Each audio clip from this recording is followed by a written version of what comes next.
This week on the Sideline, we're bringing you the highlights via video podcast. I'm Justin Parham. And I'm Eleni Barkley. This is The Sideline. Saturday, the Panthers hosted Morehouse College in their home finale. With the season nearing the end, the Panthers came out sleepwalking. Here, DeAndre Jackson musts the punt, and Miles recovers for a touchdown. Miles 7, Panthers 0.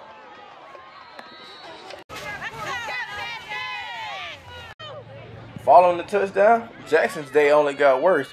Check him out here as he returning the kick, and the Miles defender knocks him out. Oh my goodness, look at the big hit. Following the first quarter, the Panthers offense will remain stuck in gear. Looking for Dre Martin across the middle, McCray is picked off by the Miles defender.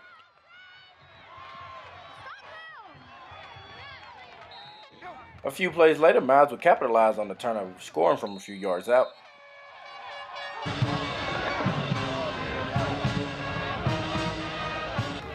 After the turnover, the Panthers finally found some life. Here, Jonathan McCray finds his receiver from the Motor City, Trenton Earl. A few plays later, Miles' coach will fall to the ground, needing medical attention. Let's take a look at how the players reacted.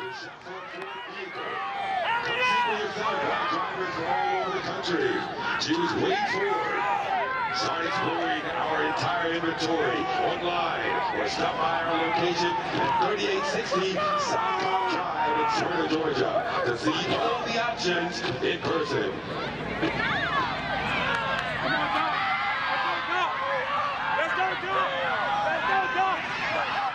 Players felt that the medical staff wasn't moving fast enough and took matters into their own hands. Please hurry to the sideline for Miles.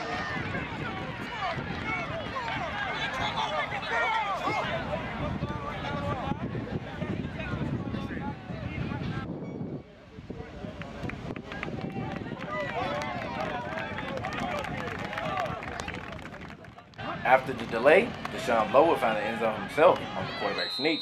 Panthers 10, Miles 14. Okay, Petey, Juju on that beat. The Panthers will have an opportunity to score again before halftime, but Deshaun Blow is picked off yet again. Oh my, big fella, that's not the right guy. Miles returns it all the way home for the touchdown. Golden Bears 20, Panthers 10.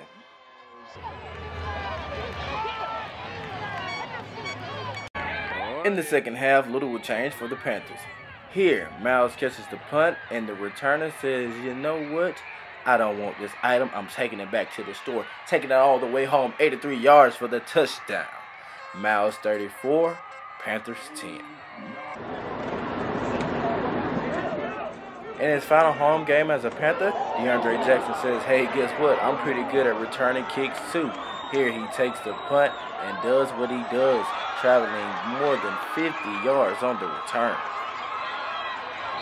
A few plays later, Jackson will cap off the scoring drive, but unfortunately it wasn't enough as Miles wins 34-17.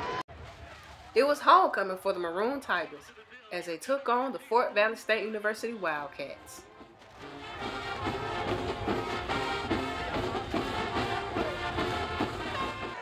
The Tigers' defense was working early as David Smith makes a stop in the backfield.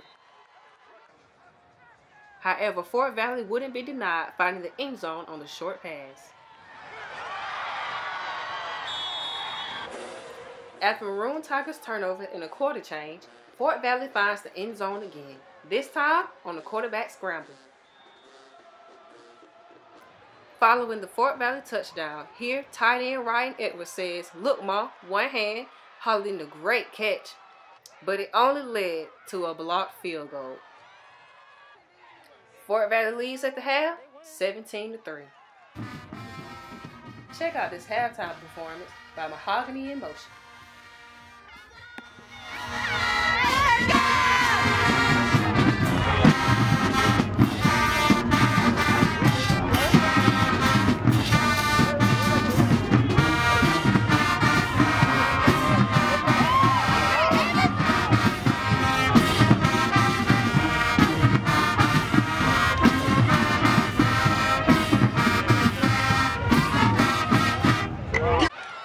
After halftime, the Maroon Tigers defense forced a turnover, recovering the Fort Valley fumble.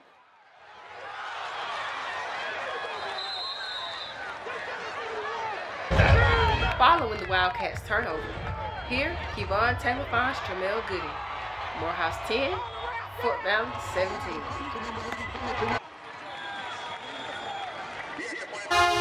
Unfortunately, the Fort Valley Wildcats were spoiled today, pulling out the win 24-16.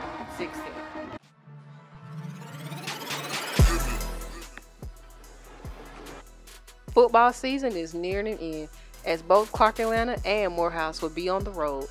Clark Atlanta will be facing Kennesaw State University, and Morehouse will travel to Tennessee to take on Lane College.